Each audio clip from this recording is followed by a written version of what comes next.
자, 이게 이제 배상에 관한 규정입니다. 배상 규정에 나타난 하나님 마음에 대해서 우리가 좀 살펴볼 텐데요. 이게 지금 우리가 뭐 법을 따지는 것도 아니고 법을 우리나라랑 비교할 것도 아니고 우리는 이제 신명기에 나타난 여러 가지 이제 세부적인 모습을 통해서 하나님이 왜 이런 법을 또 규칙을 제정하셨을까? 하나님은 왜 어떤 마음으로 이렇게 하셨을까? 그 주님의 마음을 아는 것이 의미가 있습니다. 이 배상이라고 했는데요. 그 배상이라는 말은 상대방의 손해를 끼친 부분에 대해서 대가를 지불함으로 그 손해를 끼치기 이전의 상태로 되돌려 놓는 것을 말하는 것입니다. 이게 이제 여러 가지 배상에 관한 규정이 나오는데 이제 상대방의 재산, 특히 뭐 가축을 도둑질했을 경우, 또 도둑놈이 들어왔는데 잡다가 그 도둑이 다친 경우, 또 자기 짐승이 다른 사람의 밭에 손해를 끼친 경우, 또 뭐 다른 사람의 밭에 실수로든 화재를 낸 경우, 또 다른 사람의 돈이나 물건을 맡았다가 맡은 내 손에서 그걸 도둑맞거나 분실했을 경우 등 여러 가지 그런 상황에 어떻게 배상을 할 것인가라고 하는 것이죠.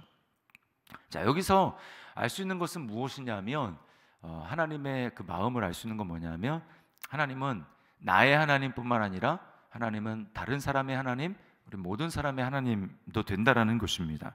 하나님은 하나님이 공의롭다라고 할 때 나에게만 하나님이 또 사랑을 베푸시는 게 아니라 모든 사람에게 하나님은 은혜와 사랑을 베푸시는 분이라는 거예요.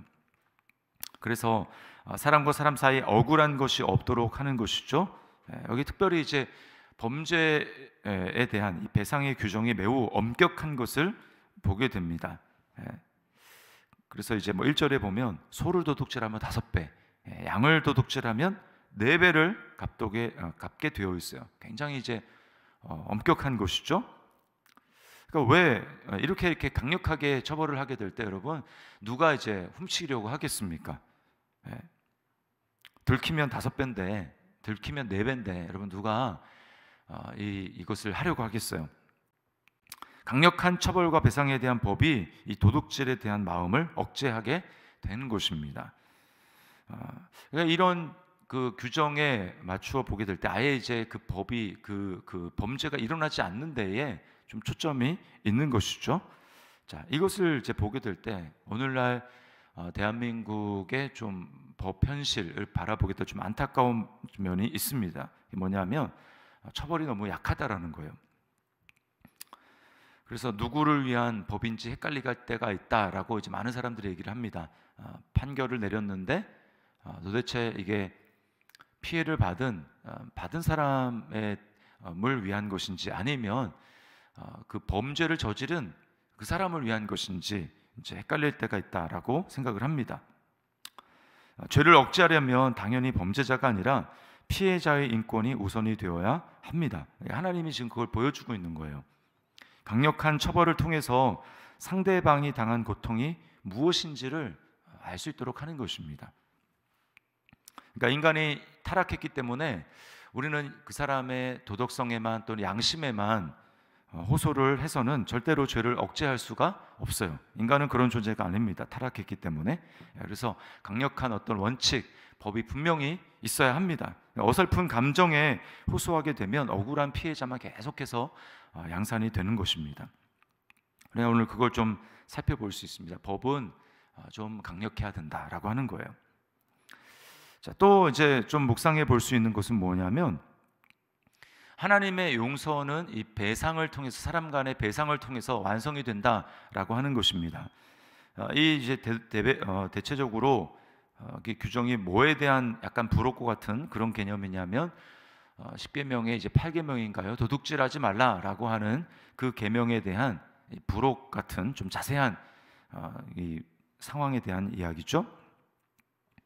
자, 근데 10계명이 도둑질하지 말라라고 하는 것은 1차적으로 하나님께 범죄한 것입니다. 하나님이 규정했기 때문에 그 법을 만들어내신 그 하나님께 대해서 도둑질하는 것은 죄를 범하는 거예요. 자, 그러면 하나님께 죄를 범했으니까 그 죄를 용서받기 위해서는 어떻게 해야 됩니까? 희생 제사를 드려야죠. 하나님께 희생 제물을 통해서 먼저 1차적으로 하나님께 용서를 받아야 하는 것입니다. 자, 그런데 이것만으로 끝나는 게 아니라 하나님은 뭐라고 지금 말씀합니까? 배상을 해야 된다라고 하는 것이죠. 만약에 내가 용서하면 다 끝났다라고 한다면 하나님이 굳이 이렇게 배상의 규정을 만드실 이유가 전혀 없는 것이죠. 우리가 잘 알듯이 6계명부터 10계명까지는 사람과 사람 사이에 관한 계명이고, 그죠? 그것의 핵심은 신명기도 나오고 또 예수님도 말씀하셨지만 사랑하는 것입니다. 이웃을 내 몸과 같이 사랑하라라고 하는 것이죠. 이웃을 정말 내 몸이고 내 가족이라고 사랑한다면 여러분, 도둑질을 정말 할 수 있겠습니까? 못하죠. 또 잘못을 저지른 다음에도 마찬가지입니다. 정말 내 가족이 그런 일을 당했다고 한다면 그냥 배상만 함으로, 자, 내가 너한테 배상해 줬잖아, 그러니까 된 거야 라고 법으로만 할 수 있는 게 아니죠. 어떤 미안한 마음이 있는 것입니다. 미안한 마음. 우리는 여기에서 어떻게 우리가 이 잘못을 내가 저지른 그 사람에 대해서 어떤 마음을 가져야 되는지 그것을 보여주고 있는 것이죠. 상대방이 겪었을 마음의 고통을 생각하면서 우리는 미안한 마음을 가져야 하는 것입니다. 그리고 내가 하나님께만 용서를 구할 뿐만 아니라 그 사람, 잘못한 사람에게도 용서를 구하고, 그래서 이제 화해가 일어나야 한다라는 것이죠. 이것이 많은 사람이 은혜로만 된다라고 착각하는 그것입니다. 그리고 이거는 구약이 아닙니까? 신약에는 그럴 필요가 없지 않습니까? 라고 말하는데 아닙니다. 똑같은 거예요. 왜요? 내 이웃을 내 몸과 같이 사랑하라. 정말 내 몸이면, 내가 그런 일을 당했다면 우리가 예수님이 하신 말씀 있죠. 황금률, 상대방이 너에게 그렇게 해주기를 원하는 대로 너도 그렇게 해줘라 라고 하는 그 말씀이에요. 그렇다면 여러분, 우리가 다른 사람이 나에게 잘못했을 때 뻔뻔스럽게 잘못에 대한 그런 뉘우치는 마음, 미안하게 여기는 마음 없이 그렇게 한다면 우리 또한 마찬가지로 마음이 불편하지 않겠습니까? 그러니까 이렇게 하는 것은 구약이나 신약이나 동일하다라는 것입니다. 누가복음에 보면은 삭개오 이야기가 나오죠. 삭개오가 예수님을 믿은 다음에 예수님 분명히 이제 그가 구원받은 것을 아셨습니다. 자, 그런데 그가 뭐라고 이야기를 합니까? 내가 만약에 누구의 것을 속여서 빼앗은 일이 있다면 내가 그 사람에게 네 갑절을 갚겠습니다. 그렇게 이야기를 하죠. 이게 이제 바로 오늘 출애굽기 22장에 나오는 이 규정을 가지고 삭개오가 염두에 두고 그렇게 이야기를 한 것입니다. 그는 예수님을 믿었으니까 이제 이전 것은 다 끝났습니다. 그렇게 이야기하지 않고 나 때문에 피해를 받고 나 때문에 고통하고 있었던 그 사람들에게 내가 갚겠습니다. 그렇게 이야기를 하는 것이죠. 하나님의 용서는 배상을 통해서 완성이 되는 것입니다. 왜 그렇습니까? 십계명 전체가 바로 다 하나님의 계명인데, 하나님을 사랑하는 것과 이웃을 사랑하는 것은 긴밀하게 연결되어 있기 때문에 나는 하나님을 사랑합니다 라고 이야기를 하면서 이웃 간에 지켜야 될 그런 부분들에 대해서 지키지 않는다면 그것은 하나님을 사랑한다고 말할 수 없기 때문에 요한일서가 그것을 잘 말해주죠. 보이는 형제를 사랑하지 않는 자가 어찌 보이지 않는 하나님을 사랑한다고 할 수 있느냐? 그건 거짓말이다 라고 얘기를 하는 것입니다. 그래서 사람 사이의 관계 맺음, 그걸 통해서 우리 하나님을 사랑하는 것이 증명이 되는 것이죠. 자, 마지막으로 우리가 여기서만 그치는 것은 의미가 없습니다. 더 나아가서 도둑질하지 말라라고 하는 것을 우리가 하나님과의 관계에 좀 적용을 해본다면 어떻게 적용할 수 있을까요? 그것은 바로 우리가 청지기로 살아야 된다는 것을 말해주는 것입니다. 여기서 우리가 주의 음성을 들어야 합니다. 우리 삶의 모든 것은 다 주님의 것이에요. 그렇죠? 모든 것을 하나님이 창조하셨습니다. 태어날 때 여러분이 살아야 될 모든 것들을 가지고 태어난 사람 있습니까? 우리는 다 빈손으로 태어나고 빈손으로 갑니다. 이건 뭘 보여줍니까? 이 세상에 있는 것이 다 내 것이 아니고 하나님께서 은혜로 허락하신 것들이라는 거예요. 더군다나 예수님을 믿었다 그러면 뭡니까? 이제 예수님의 피로 우리가 하나님의 것이 된 사람이죠. 예수 그리스도에게 속한 그런 사람이 된 것입니다. 우리는 아무것도 내 것이 없는데 예수 그리스도의 은혜로 말미암아 어떤 은혜를 받았습니까? 죽음 이후에 영원한 하나님의 나라를 상속받는 그런 놀라운 그런 은혜를 받은 사람이 바로 우리예요. 예수님을 믿는다는 것은 그것을 믿는 것이죠. 그렇다면 우리는 이 모든 것이 하나님의 은혜임을 알고 어떻게 살아가야 합니까? 청지기로 사는 거예요. 청지기로 산다라는 게 무엇입니까? 하나님 되심을 인정하고 하나님의 소유권을 인정하고, 그래서 내가 하나님으로부터 모든 것을 받았고 그것을 하나님의 뜻대로, 주인의 뜻대로 쓰겠다라고 하는 그런 마음이죠. 그러므로 청지기로 살지 않는다라고 하는 건 뭡니까? 그 모든 것을 하나님을 의식하지 않고 나의 쾌락과 나의 만족과 나의 유익을 위해서 내가 하고 싶은 대로 사명하며 사는 것입니다. 이것은 하나님의 것을 도둑질하는 거예요. 말라기에도 11조에 대해서 너희가 나의 것을 도둑질했다 이렇게 말하지 않습니까? 11조뿐만이 아니죠. 우리의 모든 것이 다 하나님의 것입니다. 내 건강도, 내 호흡도, 내 재산도, 또 내 은사도, 가지고 있는 모든 것도 다 하나님의 것입니다.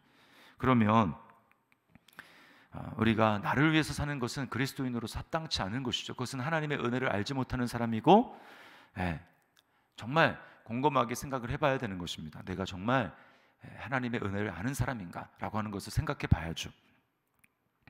우리는 오늘 이 말씀을 통해서 도둑질하는 것에 대해서, 배상하는 이 문제에 대해서 우리는 하나님의 것을 도둑질하며 마치 다 내 것인 양 나를 위해서 이렇게 쓰고 있지는 않는가, 나는 정말 청지기로 살아가고 있는 사람이 맞는가 라고 하는 것을 우리가 한번 생각을 해봐야 할 것입니다.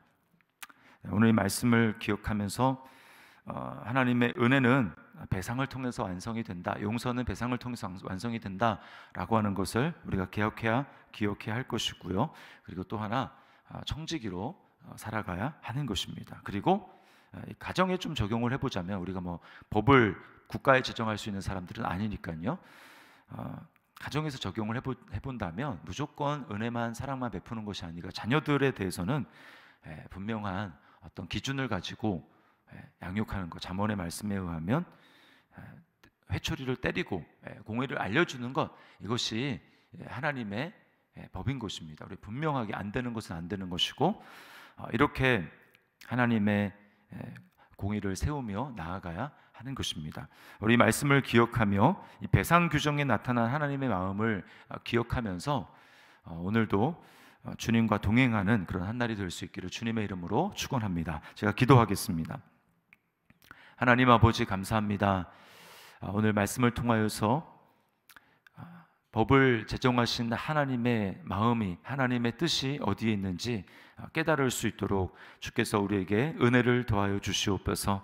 아버지 하나님, 하나님의 용서에서 끝나는 것이 아니라 그 용서가 이웃 간의 그런 관계에서 또한 풀어져야 될 문제가 있다는 것을 오늘 깨닫습니다. 주님, 하나님을 사랑할 뿐만 아니라 그 하나님의 사랑이, 하나님 사랑한다라는 것이 이웃사랑으로 증명될 수 있는 우리의 삶이 될 수 있도록 인도하여 주셔서, 내가 정말 예수님은 잘 믿는데 사랑과의 관계에 있어서는 정말 그렇지 못하다라는 그런 소리를 듣는 것이 아니라, 예수님을 잘 믿으면 믿을수록 인간관계에 있어도 화평한 그러한 삶을 살아가는 우리의 삶이 될 수 있도록 인도하여 주셔서, 우리의 삶을 통하여서 하나님께 영광 올려드리는 복된 삶이 될 수 있도록 인도하여 주시옵소서.